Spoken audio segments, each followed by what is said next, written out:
Menjadi segumpal darah, segumpal daging, kemudian tulang belulang dan dibungkus dengan daging, lalu menjadi sempurna.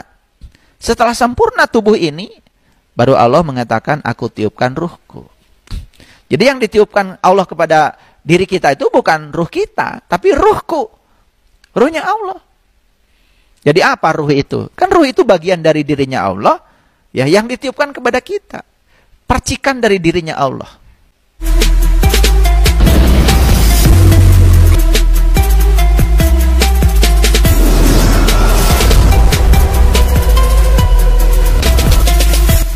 Sebetulnya napas itu apa sesungguhnya? Saya sering menyatakan, orang kaya dengan kekayaannya bisa membangun rumah sakit. Tetapi dia tidak pernah akan bisa membeli nafas, walaupun satu helai nafas. Jadi apa sesungguhnya nafas itu? Dan sejak kapan kita bernapas? Bahkan kalau saya sering bertanya ya, coba pikirkan sejak kapan kalian bernafas? Ini pertanyaan yang sederhana. Nafas bersama kita, membersamai kita, dan nafas itulah daya kehidupan yang membuat tubuh kita menjadi sangat energetik dengan nafas. Tapi kita tidak pernah bertanya, coba, apa itu nafas dan sejak kapan kita bernafas? Kita abai terhadap semua ini. Kenapa? Lagi-lagi, karena kita tidak hidup berkesadaran. Oleh karena itu, maka di tangga yang kedua ini, saya akan berbicara tentang yang paling pokok dulu, yaitu rahasia nafas. Yuk, kita perhatikan. Nafas itu apa sih? Sadari aja sekarang. Para sahabat sekarang sedang mendengarkan kajian saya, bernafas bukan? Kan nafas itu cuma masuk lewat hidung, tinggal beberapa saat di tubuh, keluar lewat hidung. Kan nafas itu secara alami begitu. Masuk, kemudian tinggal, keluar. Masuk, tinggal, keluar. Dari mana masuknya? Bukannya dari sini. Dari sini. Dari ruang kosong ini. Makanya kan semua makhluk mengambil kehidupan dari sini. Manusia mengambil kehidupan dari sini. Binatang mengambil kehidupan dari sini. Tumbuh-tumbuhan mengambil kehidupan dari sini. Semua kan mengambil kehidupan dari sini, dari ruang kosong ini. Hati-hati ya, napas bukan oksigen. Oksigen itu hanya salah satu pendukung ya untuk bekerjanya paru-paru kita. Kalau napas oksigen, enak dong. Yang bisa membeli ventilator nggak mati-mati kalau begitu. Kenyataannya kan waktu COVID, walaupun orang bisa beli ventilator ratusan juta, tetap saja giliran napas harus berhenti. Walaupun oksigen ada, berhenti juga. Jadi nafas bukan oksigen. Oksigen itu hanya pendukung untuk bekerjanya paru-paru kita. Tapi nafas itu adalah kehidupan. Nafas itulah energi. Energi yang memberikan kehidupan kepada kita. Nah, pertanyaan yang sederhana tadi, sejak kapan coba kita bernafas? Kan kita bernafas sejak kita datang ke dunia ini. Jadi waktu ketuban pecah, ya, kemudian kita keluar, kemudian diiringi oleh ari-ari. Pada saat itulah kita bernafas. Pada saat di rahim ibu, ya di rahim ibu, kan sebetulnya semua organ tubuh kita diselimuti oleh ketuban. Telinga, mata, hidung, mulut, dan semua organ tubuh kita diselimuti oleh ketuban. Kan kita berenang dalam lautan ketuban. Dan ketika ketuban itu selesai menunaikan tugasnya, jadi rahim itu kemudian pecah dulu, ya dipecahkan oleh ketuban, kemudian ketuban keluar. Makanya kalau leluhur kita mengatakan ketuban itu adalah kakak kita. Sedangkan ari-ari itu adalah adik kita. Makanya kakang kawah, adik ari-ari. Jadi setelah pecah ketuban, itu kakak kita udah keluar, kan berikutnya kita keluar, diiringi oleh ari-ari. Nah, pada saat kita keluar, sudah tidak terbungkus lagi oleh ketuban. Pada saat itulah kemudian kita terhubung, ya, tubuh kita itu dengan alam semesta ruang kosong ini. Saat terhubung dengan ruang kosong ini, pada saat itulah kan kita mulai bernafas. Waktu di dalam perut ibu, kita tidak bernafas. Dan kita mulai bernafas pada saat ketuban sudah pecah. Coba ingat-ingat ya, kan itu sebetulnya. Tapi kita kan tidak pernah mempertanyakan itu. Sejak kapan ya saya bernafas gitu. Nafas begitu berharganya pada diri kita, tapi hanya bertanya itu saja kita tidak punya waktu. Setelah kita sadar, oh saya mulai bernapas pada saat kita lahir ke dunia. Setelah ketuban tidak membungkus tubuh saya lagi. Jadi sebetulnya nafas itu apa kalau begitu? Ayo, nafas itu apa? Pernah nggak bertanya nafas itu apa? Padahal nafas itu kekayaan yang luar biasa. Kekayaan yang tanpa batas. Jadi lucu ya, banyak orang yang merasa miskin padahal dia masih hidup. Padahal sebetulnya kekayaan yang luar biasa itu, ya itulah nafas. Coba, dengan nafas kita bisa melihat. Bisa melihat kaya bukan? Kan kaya. Dengan nafas kita bisa mendengar. Bisa mendengar kaya bukan? Kan kaya. Coba ya. Ada lukisan yang sangat mahal sekali. Kalau orang tidak bernapas, dia tidak bisa melihat, kan tidak mungkin dia bisa membeli lukisan yang mahal itu. Karena mahal itu bukan terletak pada lukisan. Mahal itu terletak pada kemampuan mata untuk bisa melihat. Kita tidak menyadari itu. Bahwa kekayaan itu ada di sini, ada di sini, ada di sini, ada di sini. Dan di semua organ tubuh kita. Jadi nafas itu apa sesungguhnya? Coba pernah bertanya nggak para sahabat? Nah, untuk menjawab nafas itu apa, kita harus kembali ke belakang. Sebetulnya, kapan kehidupan itu ada pada diri kita? Kapan daya kehidupan ada pada diri kita? Yo, sejak kapan? Itu jelas sekali kan di Quran. Allah berfirman, ketika aku sudah selesai menciptakan tubuhmu, kan aku tiupkan ruhku.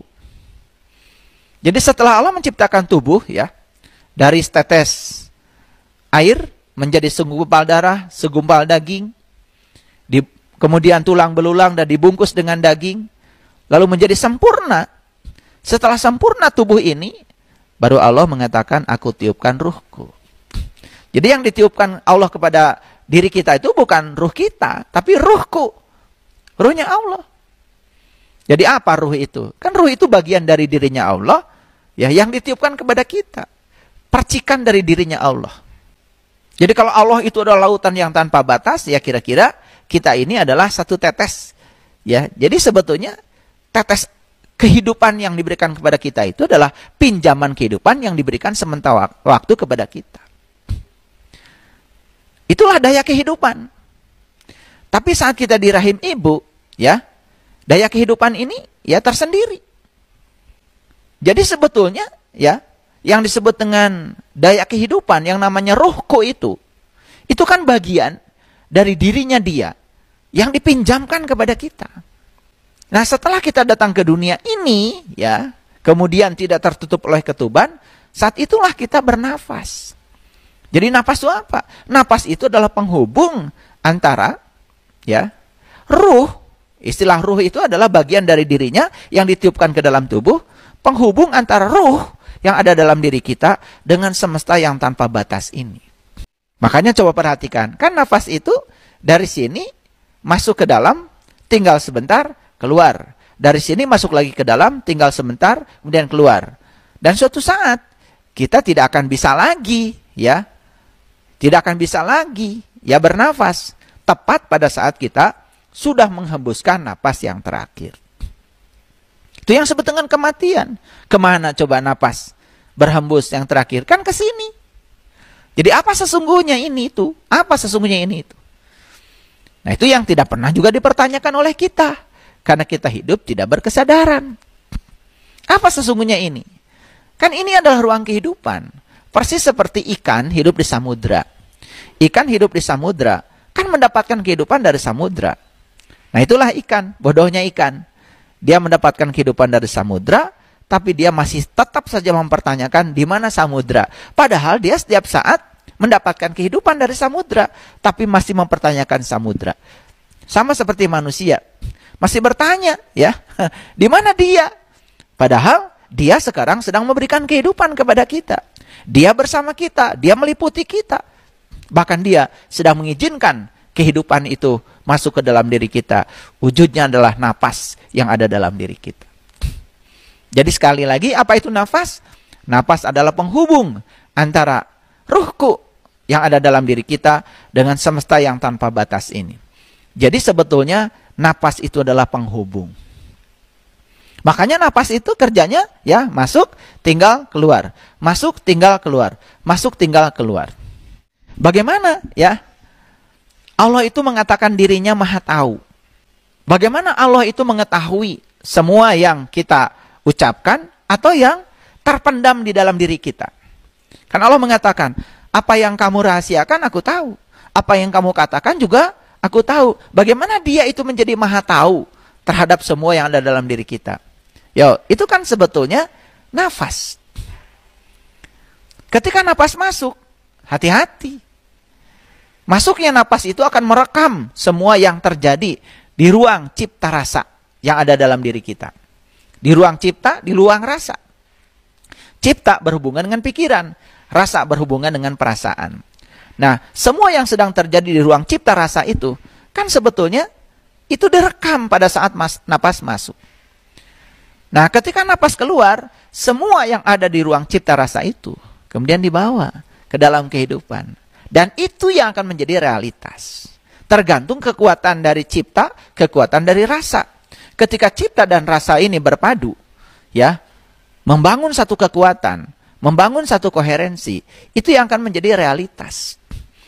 Jadi, napas masuk berarti merekam semua yang terjadi di ruang cipta rasa, napas keluar kemudian merealisasikan semua yang terjadi di ruang cipta rasa. Makanya pikiran dan perasaan sering disebut sebagai energi.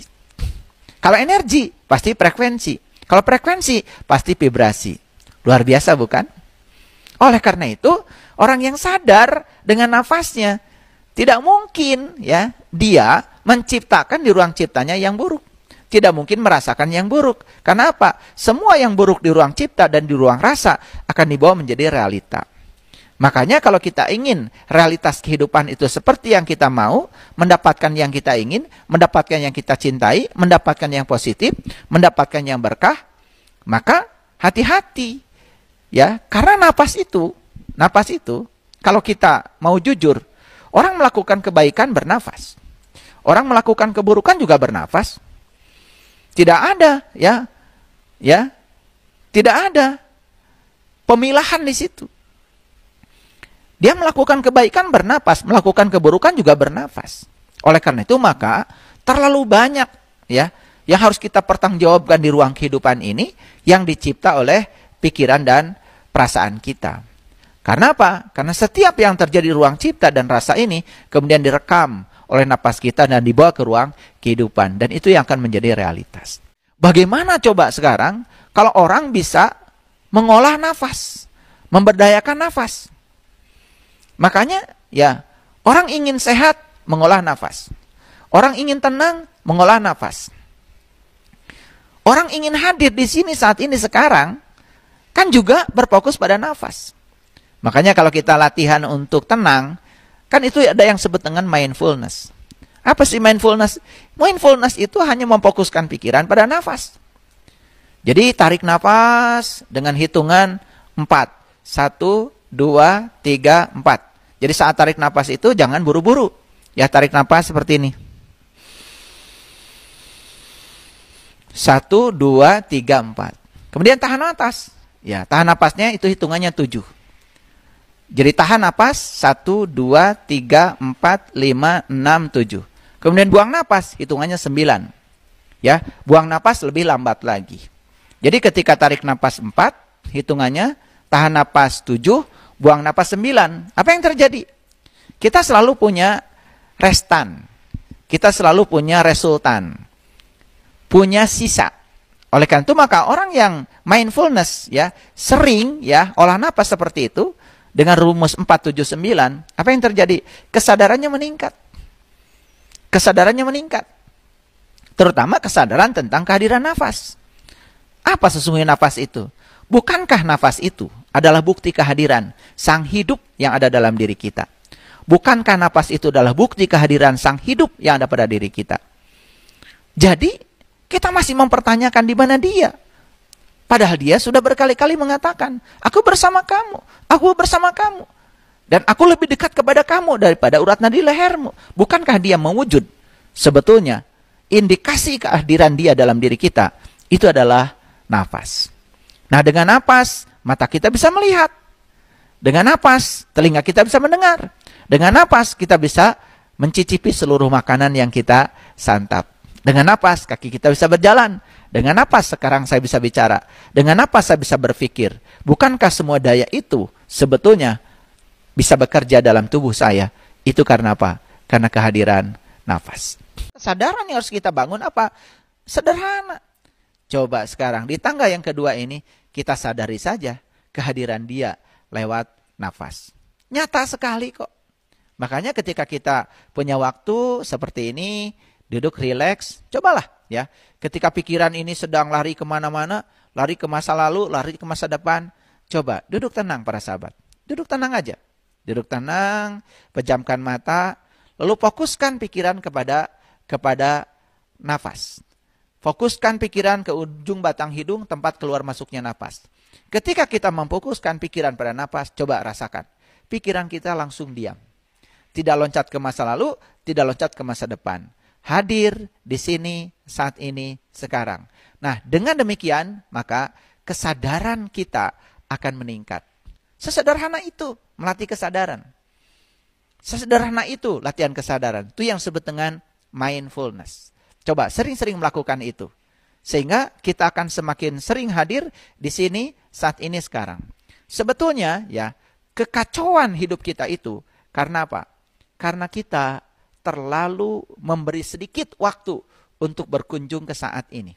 Kita terlalu banyak memberikan waktu untuk berkunjung ke masa depan dan berkunjung ke masa lalu. Coba lihat tuh, semua orang yang terburu-buru karena dia berkunjung ke masa depan. Ingin cepat sampai, akhirnya kecelakaan di jalan. Ya, nyalip orang, ya. Berkendaraan tidak sesuai dengan peruntukannya. Tidak ada adabnya. Ya kan? Main salib kiri, salib kanan. Kenapa? Karena otaknya itu sudah di depan. Ketika dia sedang di sepeda motor, dia tidak bisa merasakan kehadirannya sepeda motor. Coba sekarang para sahabat, sederhana ya, di bulan suci Ramadan nih, momen ya, supaya di bulan yang lain kita punya kesadaran. Kita naik sepeda motor, duduk dulu, tenang dulu, pegang itu stang sepeda motor. Hadir di situ sepenuhnya. Nikmati sensasi tangan, masih bisa memegang stang sepeda motor. Nikmati sensasi tangan, masih bisa memegang rem tangan. Nikmati sensasi kaki, masih bisa menggunakan rem. Nikmati sensasi kaki, masih bisa oper persneleng. Hadir sepenuhnya di situ. Ketika jalan, gak usah buru-buru, nikmati aja. Coba, rumusnya sederhana kok. Yang buru-buru dengan yang tidak buru-buru, dengan yang menikmati. Malah bisa jadi yang menikmati sampainya lebih cepat. Yang buru-buru karena apa? Ya, buru-buru. Ya, ketika terhambat sedikit marah. Tuh. Ketika ada orang yang menghalangi sedikit saja marah. Jadi sepanjang perjalanan itu selalu gusar. Kenapa? Karena tidak hadir. Saya kalau nyetir mobil, ketika naik mobil, saya duduk dulu, tenang aja. Saya menyadari nafas. Saya berterima kasih dan bersyukur bahwa saat itu saya masih bisa menaiki mobil. Bisa duduk sempurna di mobil aja bagi saya adalah kemewahan yang luar biasa. Saya pegang setir, saya perhatikan kemewahan semua yang ada di mobil. Ya, saya syukuri sepenuhnya. Saya syukuri kaki saya masih bisa menginjak rem. Saya syukuri kaki saya masih bisa menginjak gas. Saya syukuri kaki saya menginjak gas dan rem masih teratur. Tidak kaku, fleksibel. Jadi saya berterima kasih pada kaki, berterima kasih pada tangan. Saya berterima kasih pada mata saya. Berterima kasih pada telinga saya masih mendengarkan suara klakson. Kalau telinga saya tidak mendengarkan suara klakson, ya mungkin saja ya. Ada isyarat yang berbahaya tidak terdengar oleh saya. Dan semua sensasi itu saya rasakan pada saat saya mau naiki mobil. Ketika jalan, saya tidak pernah memikirkan tujuan. Saya nikmati saja sepanjang perjalanan. Itulah latihan kesadaran yang luar biasa. Hadir di sini, saat ini, sekarang. Jadi sepanjang perjalanan saya fokus pada nafas saya. Saya fokus pada kehadiran dia yang mewujud dalam diri saya sebagai nafas saya. Saya syukuri kehadirannya. Saya tidak mau ya marah. Saya tidak mau terpancing emosi ketika ada situasi yang tidak mengenakan. Saya tetap diam, tetap tenang, tetap santai, dan menikmati perjalanan. Kemudian saya putar lagu favorit saya, dan kemudian sepanjang perjalanan saya penuh sukacita. Saya syukuri telinga saya masih bisa mendengar. Saya syukuri. Karena apa? Bukan sekedar bisa mendengar, tapi saya bisa menikmati lagu favorit kesukaan saya. Sepanjang perjalanan menjadi penuh sukacita karena kita hadir. Itulah pentingnya kesadaran. Jadi oleh karena itu maka kita tidak terburu-buru. Kita salib ini, salib itu, tidak ngebut. Ya, saatnya harus ngebut karena ada peluang untuk ngebut, ngebutlah. Tapi saatnya tidak bisa ngebut karena terhalang, ya, karena lalu lintas sedang kredit, tidak usah dikeluhkan. Nikmati saja semua. Latihan sederhana, tangga kedua, itu saja. Naik motor dengan kesadaran, naik mobil dengan kesadaran, minum dengan penuh kesadaran, ya, melakukan apapun aktivitas dengan penuh kesadaran, rasakan. Kita akan semakin lembut, kita akan semakin penuh cinta kasih, dan kita tidak pernah terburu-buru, tidak pernah tergesa-gesa. Hidup penuh dengan kedamaian. Itulah sebetulnya rahasia nafas. Saya berbicara rahasia nafas secara global. Ini adalah tangga yang kedua, supaya kita memiliki kesadaran. Latih mindfulness setiap saat. Hadir di sini, saat ini, sekarang. Itu para sahabat, selamat mengamalkan tangga yang kedua ini. Amalkan setiap hari. Lakukan itu dengan penuh kesadaran. Semoga kesadaran kita meningkat.